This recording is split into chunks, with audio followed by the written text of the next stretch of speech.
let's get started. Like, my topic is AI-powered K8s clusters. We'll see how AI is powering Kubernetes. So, a little bit introduction about myself. I'm Chandrakanth Reddy Jakkidi. I work for FI Networks as a manager engineering. Currently, I'm leading ecosystems group. Actually, our team is blessed to have contributing to open source projects. I listed there some of the open source projects, namely Kubernetes Ingress Controller. One is K8s, and the other one is Terraform provider, Terraform and Ansible. And yeah, my open source journey started like long back. You can call me as a OpenStack days. From that days, if anybody remember that from that time onwards, I was an active user contributor, and then I switched to CNCF because that is what the vibrant community is now. And yeah, of course, I spoke about many CNCF technologies, and in fact, I went to North America to present something in KubeCon, which I'm very honored. And yeah, I have around 19 years of experience, and previously I worked for Cisco and other networking companies. Thank you. Okay, so today's agenda, I just wanted to introduce about AI and K8s, and then we'll see is AI for K8s or K8s for AI, and then we'll talk about the tools which help you, increase your productivity, and then we'll see what are the future trends.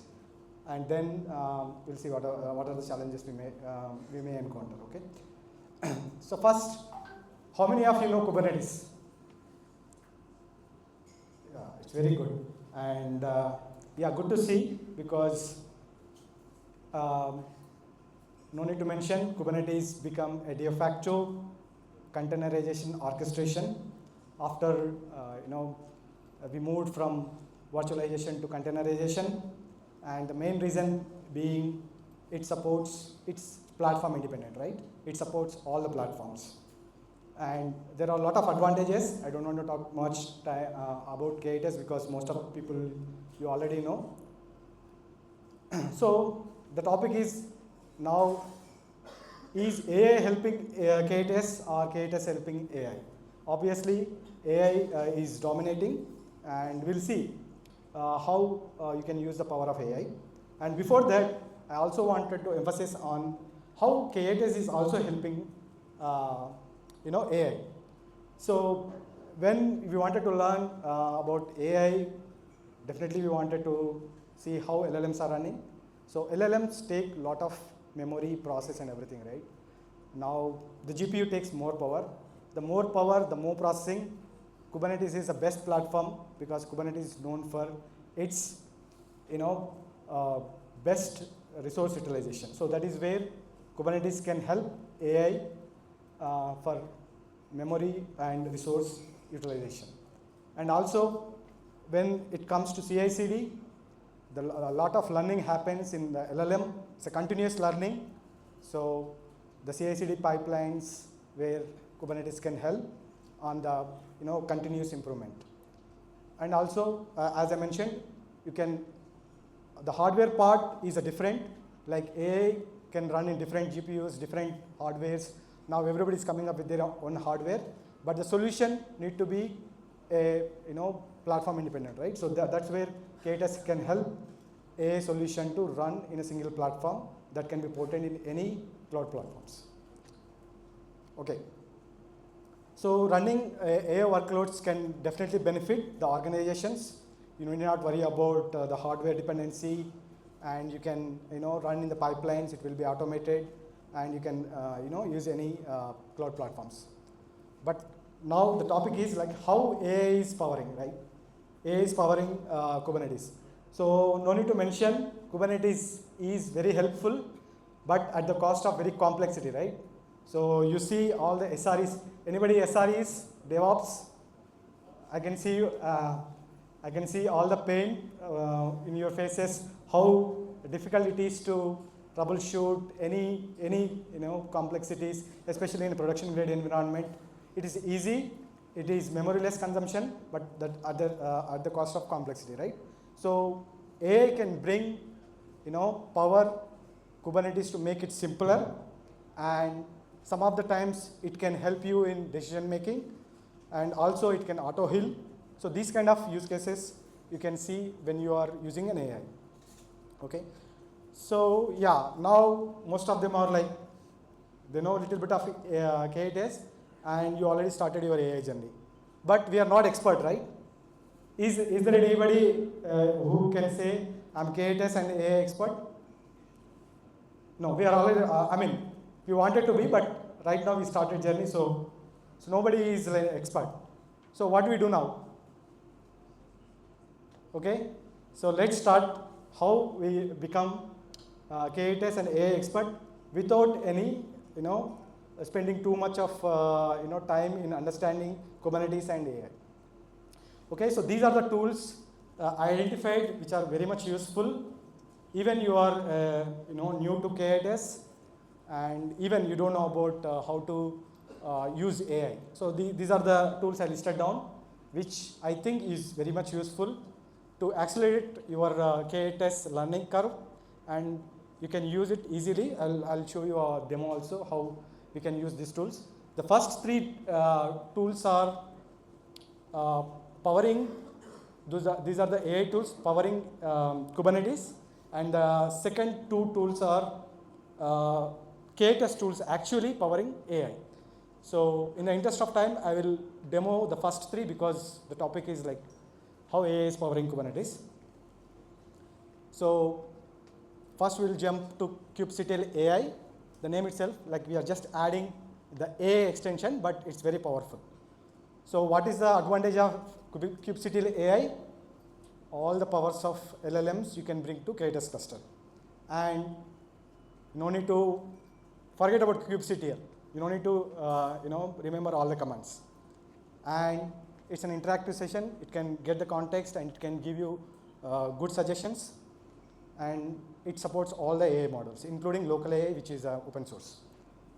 And of course, we are moving towards agentic capabilities. That's our friends talked about.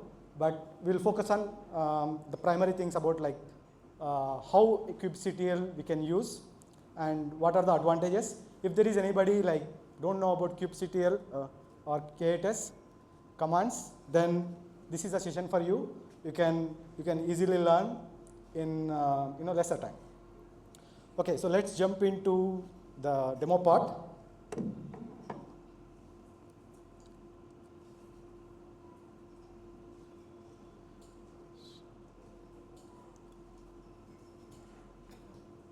Okay, so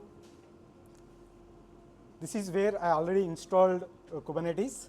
You can see that there is no pods, but we have like it's already running. So I already installed kubectl AI, and if you see the parameters or the arguments you can use, you can provide LLM, which is the LLM provider you can provide. You need to just give the prompt. Which LLM model you are using. Even you can use local AI or OpenAI or whatever it is. When you are using local AI, you can enable shim so that you can directly interact with any OpenAI. So yeah, this is about it's a just small tool.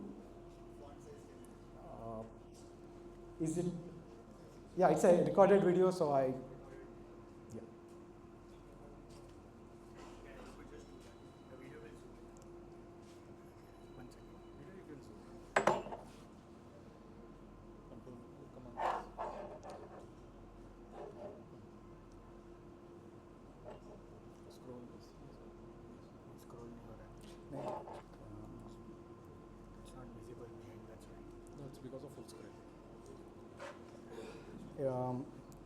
Is it okay now? Okay, so I'll just give a running commentary so that even if you are not able to see, you can understand. So what I'm trying to do is, I just installed kubectl AI. I don't know about Kubernetes. I don't know about all the commands kubectl. So I just wanted to know how many pods are running. So it just went and executed all the necessary command, and it showed how many pods are running.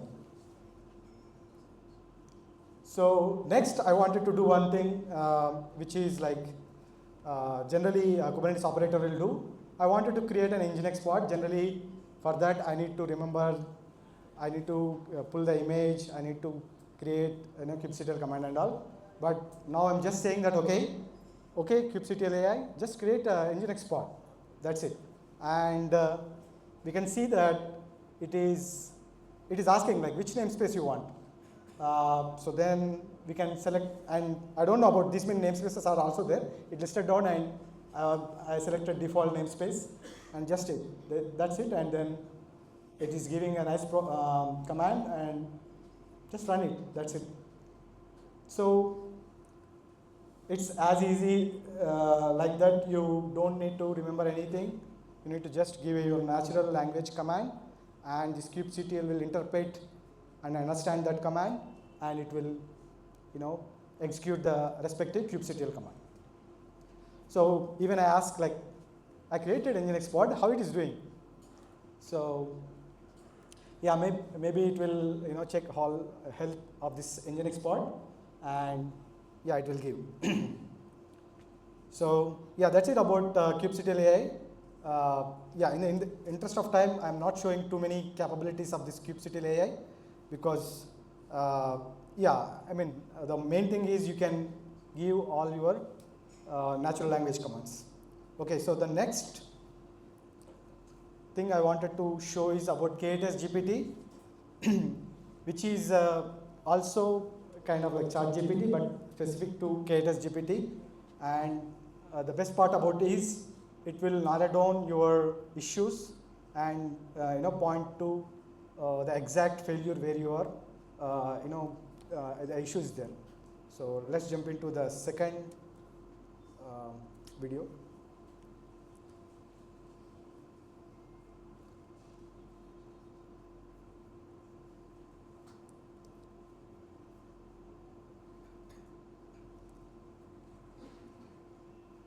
Okay, this is visible. Okay, so here also I just already installed K8s GPT, and it has all these commands, and mainly we will test the analyze command.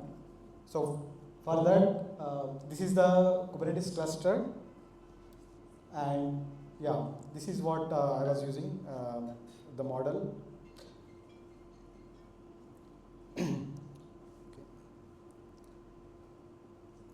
So you can use any model, even local AI, and then you need to just set up and give that model, and you're good to go. So there are two things here. One is a LLM provider, one is a model. Even you can take the latest model, right? So I'm using GPT 3.5 because it's kind of free.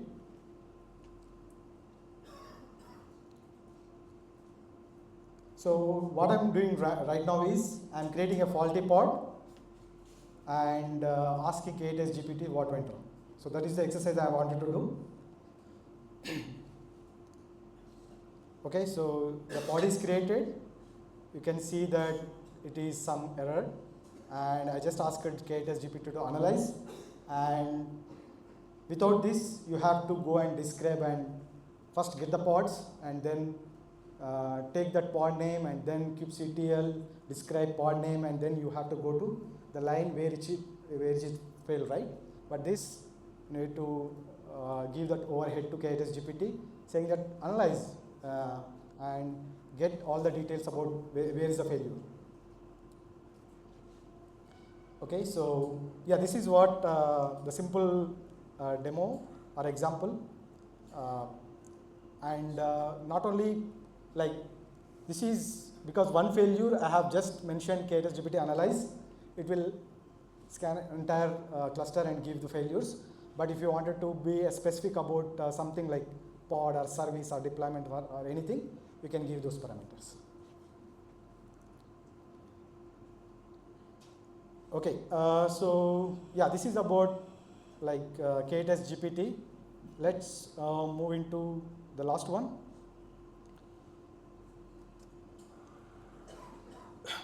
This is KRS. Uh, this is Cube System Recommendation tool. Actually, which I found very interesting because in the in this AI buzz, sometimes we we don't know which tool to use, what to good for our environment, our production environment, and our developer environment, right? But we don't know whether it's open source or not. So sometimes we confuse with the best example is OpenAI, because it's OpenAI, it's not free.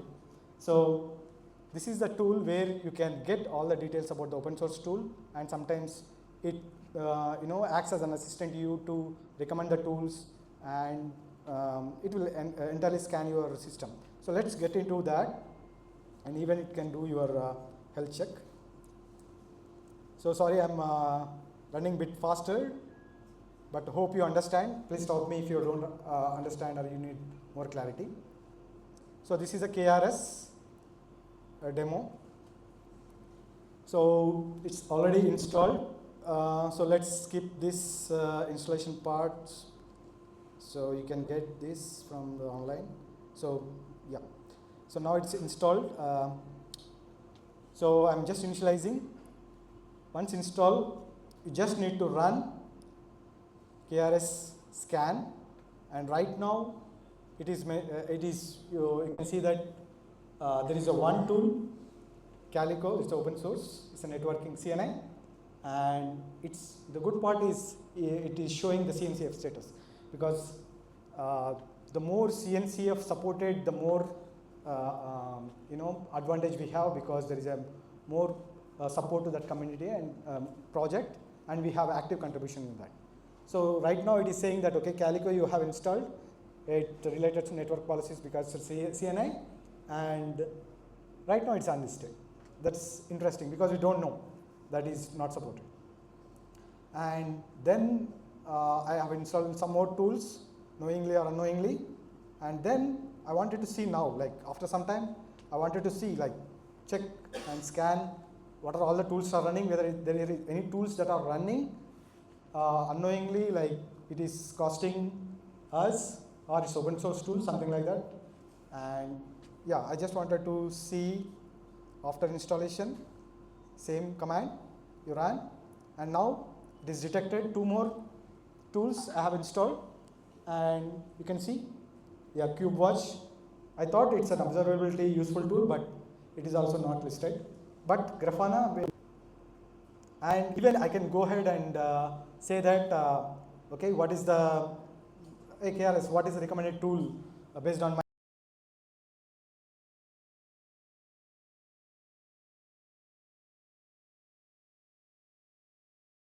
cluster, based on my environment, and it is recommending. See here, sorry, I need to move. Yeah, okay. So you can see that the observability point, it is recommending some tool name which I don't know.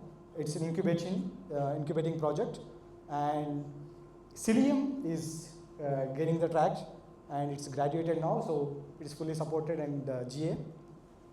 So yeah, that's how, like, you can get recommendation of the tools, and yes, you can check the health also. Okay, so that is what my third demo and final demo. Okay, so yeah, I think at least now you can confidently say that yeah, you can Kubernetes, and you can run, create pods, and you can even create a web service even without knowing, not a complete without knowledge, or without knowing completely. So these are the key features, like we wanted to get from the AI for Kubernetes. Yes. Okay, so one thing I wanted to mention is here, definitely, like, we wanted to see GPU virtualization, because right now GPU is more costly, and we never, even though we installed GPUs by paying, it's expensive, but we are not able to fully utilize, right? So that's where some innovation we need to see in terms of AI. Yeah. Okay, so these are the things I wanted to share in this short duration. I hope everyone is at least get something out of this. Okay, so yeah, even we have some challenges because both Kubernetes is complex and AI is also evolving. So we need to see, because AI is very powerful, but at what cost, right? So, and I wanted to conclude with one sentence that AI is more powerful, yes, but at what cost? Okay, so it also brings a lot of responsibility, because knowingly or unknowingly we are running a lot of power. We are for our day-to-day jobs as well as in the future. But how AI is consuming power is exponential. That is what we wanted to talk about. That is what we wanted to discuss about as a community now. How is AI very powerful, but how we make that sustainable? Okay, so we got 2 nominations for this lightning talk. So I wanted to welcome Vivek Lohia to discuss about green AI, and then we'll open up the session